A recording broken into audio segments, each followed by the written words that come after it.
یہ ایک ایسی سرزمین کی کہانی ہے جہاں طاقت صرف تخت سے نہیں ناپی جاتی تھی بلکہ سجدوں کی تعداد سے تولی جاتی تھی، جہاں بادشاہ کا حکم قانون نہیں عقیدہ تھا، جہاں لفظ نہیں بولنا موت کو آواز دینے کے برابر سمجھا جاتا تھا۔ نیل کے کنارے آباد وہ سلطنت جس کے محلات سورج کی روشنی میں چمکتے تھے، مگر ان کی بنیادیں پتھر سے نہیں بنی تھیں بلکہ غرور، خون اور خوف سے بنی تھیں۔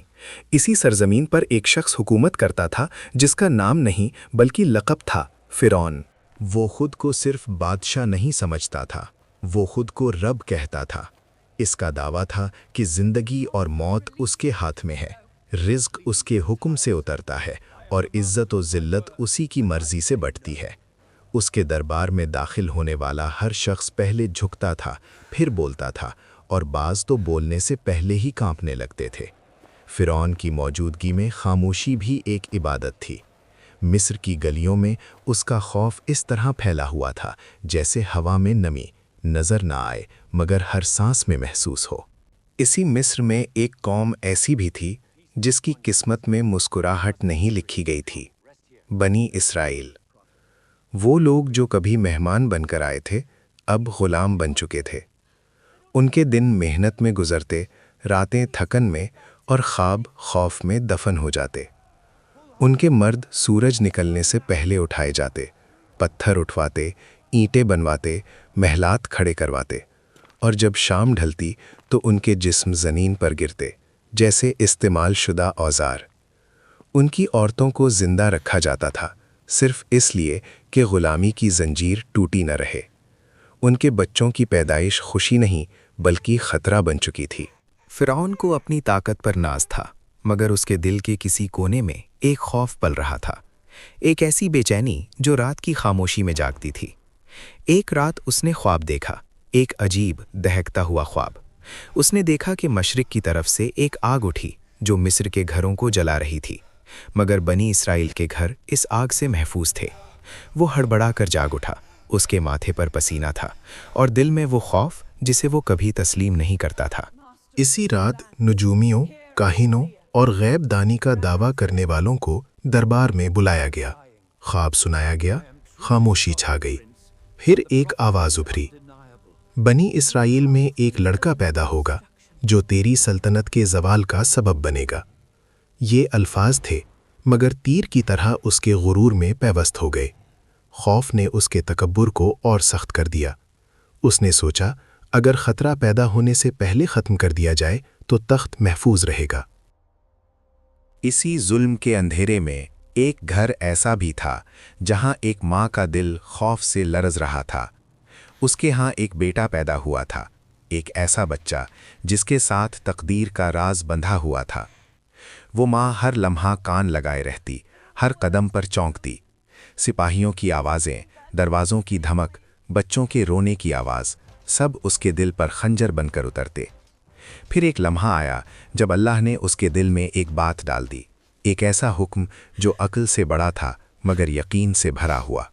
اسے کہا گیا کہ بچے کو دودھ پلاؤ اور جب خطرہ محسوس ہو تو اسے دریا کے حوالے کر دو، نہ ڈرنا نہ غم کرنا، ہم اسے تمہاری طرف لوٹا دیں گے۔ اس ماں نے کانپتے ہاتھوں سے ایک صندوق تیار کیا، بچے کو اس میں رکھا۔ آنکھوں سے آنسو بہہ رہے تھے مگر دل میں یقین تھا۔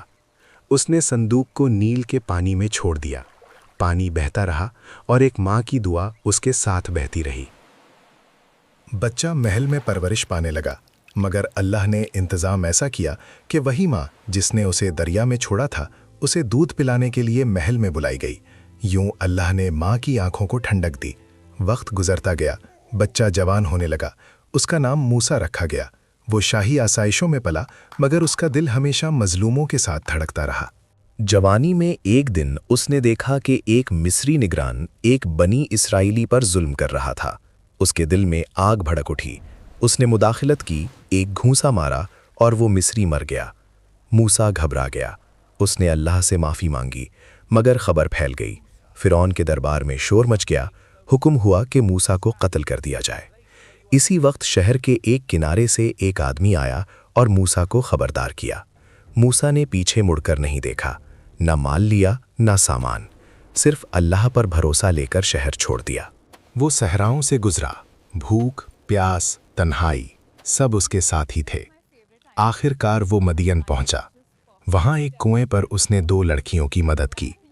ان کے والد ایک نیک بزرگ تھے۔ انہوں نے موسیٰ کو پناہ دی۔ موسیٰ نے برسوں چرواہے کی زندگی گزاری۔ وہی شہزادہ جو کبھی محل میں تھا اب بکریاں چرا رہا تھا۔ یہی سال اس کی تربیت کے تھے۔ ایک رات سفر کے دوران اس نے کوہ طور کے پاس ایک روشنی دیکھی۔ جب وہ قریب گیا تو آواز آئی، اے موسیٰ، میں ہی تیرا رب ہوں۔ اسے نبوت دی گئی۔ اسے حکم ملا کہ فرعون کے پاس جاؤ، اسے حق کی دعوت دو اور بنی اسرائیل کو آزاد کرو۔ موسیٰ ڈرا، مگر اللہ نے اسے یقین دلایا۔ اس کے عصا کو معجزہ بنایا، اس کے ہاتھ کو نور دیا اور اس کے بھائی ہارون کو مددگار بنایا۔ موسیٰ اور ہارون فرعون کے دربار میں پہنچے۔ وہی دربار، وہی غرور۔ فرعون نے پوچھا، تمہارا رب کون ہے؟ موسیٰ نے کہا، وہ جو زندگی اور موت دیتا ہے۔ مقابلہ ہوا، جادوگروں کو بلایا گیا، مگر جب موسیٰ کا عصا سانپ بن کر سب کو نگل گیا، جادوگر سجدے میں گر گئے۔ فرعون کا غرور ٹوٹنے کے بجائے اور سخت ہو گیا۔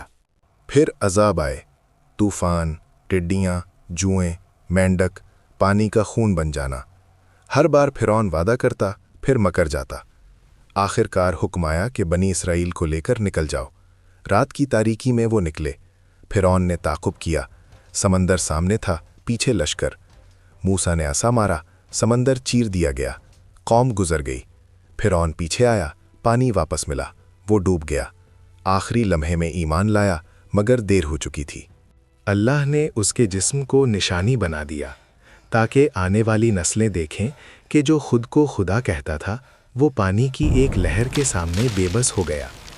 یہ کہانی صرف ماضی کی نہیں، یہ ہر دور کے فرعونوں کے لیے پیغام ہے۔ غرور کا انجام زوال ہے اور حق ہمیشہ غالب آتا ہے۔